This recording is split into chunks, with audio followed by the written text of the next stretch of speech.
Hello dear student, welcome. तो अभी हम लोग department final account sum solve कर रहे हैं बच्चे लोग। तो कैसे डिपार्टमेंट में कैसे है ना, कभी 2 डिपार्टमेंट रहेगा तो 2 कॉलम बनाएंगे, 3 डिपार्टमेंट रहेगा तो 3 कॉलम बनाना पड़ेगा। मतलब डिपार्टमेंट ए और बी, तो मैं इसको यहाँ ए लिख देता हूँ, ये बी लिख देता हूँ, ये ए लिख देता हूँ, ये बी लिख देता हूँ। तो आपको ना सिर्फ ट्रेडिंग और प्रॉफिट लॉस अकाउंट ही बनाना है। क्या बनाना है? ट्रेडिंग और प्रॉफिट लॉस, मतलब बैलेंस शीट नहीं बनाना है। ओके, तो जो फैक्ट्री का खर्चा ट्रेडिंग में आएगा और जो ऑफिस का खर्चा किधर आएगा? प्रॉफिट एंड लॉस में। और इसका मेन वर्किंग नोट क्या है? आपको परचेस रेशियो और सेल्स रेशियो निकालना पड़ेगा। ये मेन खेल है, वर्किंग नोट मेन है। तो अब एकदम प्यार मोहब्बत में जाएंगे। ओपनिंग स्टॉक, तो आपको मालूम है, देखो कुछ आए नहीं आए तो सबसे पहले ट्रेडिंग में ना क्या लिखने का? ओपनिंग स्टॉक लिखना है। क्या लिखने का इधर?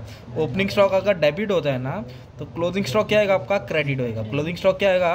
क्रेडिट। अगर डेबिट में परचेस आता है, क्या आता है? परचेस, तो इधर क्या आएगा भाई? सेल्स आएगा। इतना समझा? अगर इधर वेजेस आता है, क्या आता है? वेजेस, तो नीचे सैलरीज आएगा ना यार।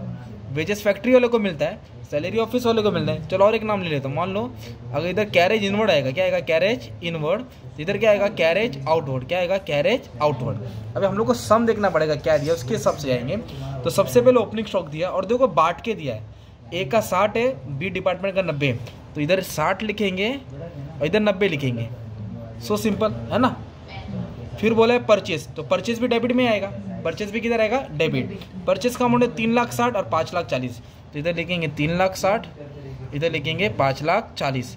और जो परचेस का अमाउंट है ना, इसको वर्किंग नोट में भी डाल दो साइड में, क्योंकि इसका भी आपको रेशियो निकालना पड़ेगा। बहुत काम की चीज़ है, ठीक है, बताता हूँ।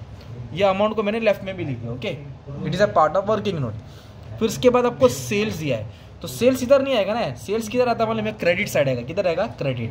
तो सेल्स का अमाउंट कितना है? 6 लाख 8 लाख, तो इधर 6 लाख आएगा, डिपार्टमेंट रहेगा, इधर क्या आएगा? 8 लाख। और सेल्स को भी रेशियो बनाना है ना, तो आपने वर्किंग नोट में डाल दिया 6 लाख 8 लाख। सिंपल इधर तक। फिर इसके बाद देखो आपको सैलरीज दिया। क्या दिया? अगर वेजेस रहेगा तो ट्रेडिंग अकाउंट में आएगा, जो कि दिया नहीं है। पर सैलरी कहाँ आएगा भाई? Profit and loss. ये प्रॉफिट एंड लॉस अकाउंट है नीचे, ये ट्रेडिंग अकाउंट। मैंने बॉक्स बना दिया ना, ये ट्रेडिंग है, ये प्रॉफिट एंड लॉस है। तो आपका जो सैलरी से 25 और 30 वो इधर आएगा। 25 और 30, मतलब क्या समझ में आया? 2 डिपार्टमेंट है। कितना डिपार्टमेंट? 2। पर अभी जो 3 नाम आ रहा है ना, उसका अमाउंट सिंगल दिया है, पर जगह तो 2 है ना।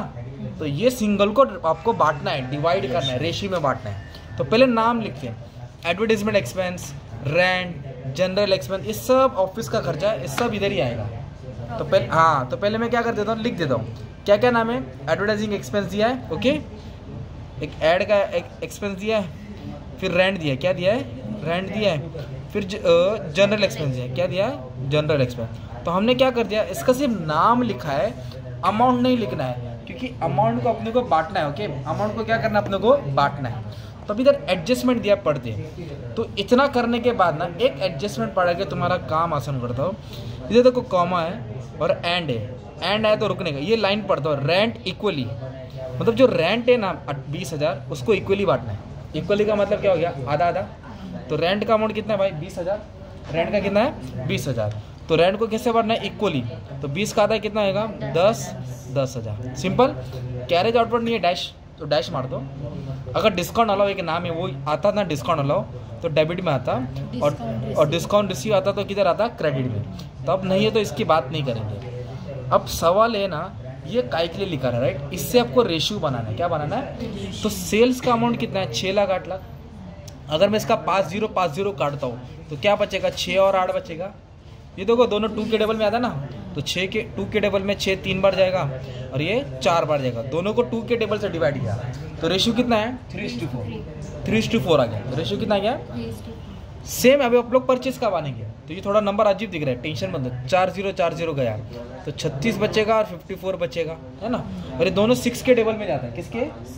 9 के टेबल में भी जाता है।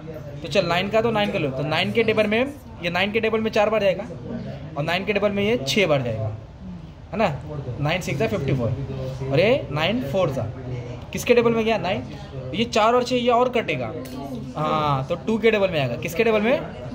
तो आपको परचेस रेशियो मिला 2:3। परचेस क्या मिला? और सेल्स रेशियो 3:4। अब इसको क्या करने का है? सुनो, एडवर्टाइजिंग एक्सपेंस, मतलब जो ऐड का खर्चा है, कितना है भाई? 28,000। शुड बी अपोर्शन, मतलब बांटो, इन दी रेशियो ऑफ सेल। क्या सुना आपने? ऐड को ऐड को किसमें बांटेंगे भाई? सेल्स में। तो ऐड का अमाउंट कितना दिया मेरे भाई? ऐड का दिया है 28,000। ओके, और सेल्स रेशियो कितना है? 3:4। सेल्स रेशियो कितना है?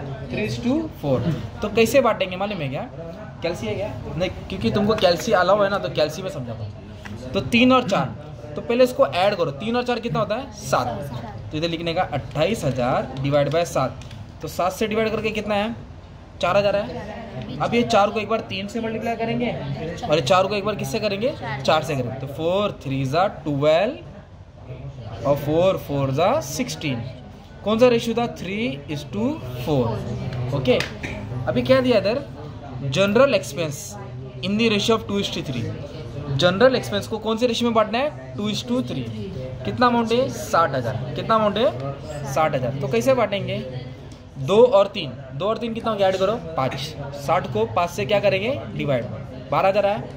12 डबल 24, 12 त्रिक 36। तो 12 2 24, 12 3 36। इस तरह तुमने क्या किया? जो बोला था बांट दिया। अगर और भी इधर का कुछ भी नाम रहेगा ना और नहीं समझा, इधर का जो भी नाम रहेगा ना वो सेल्स रेशियो में बांटने का। इधर का जो भी नाम रहेगा किस में बांटेंगे? डिस्काउंट वाला बांटा, सेल्स सेलिंग कमीशन, मतलब इधर जो भी एक्सपेंस है और नहीं समझा तो किस पे बांटो? सेल्स पे। और जो इधर का नाम है डिस्काउंट रिसीव या कैरेज इनवर्ड, तो ये परचेस में बांटेंगे। किधर का बांटेंगे?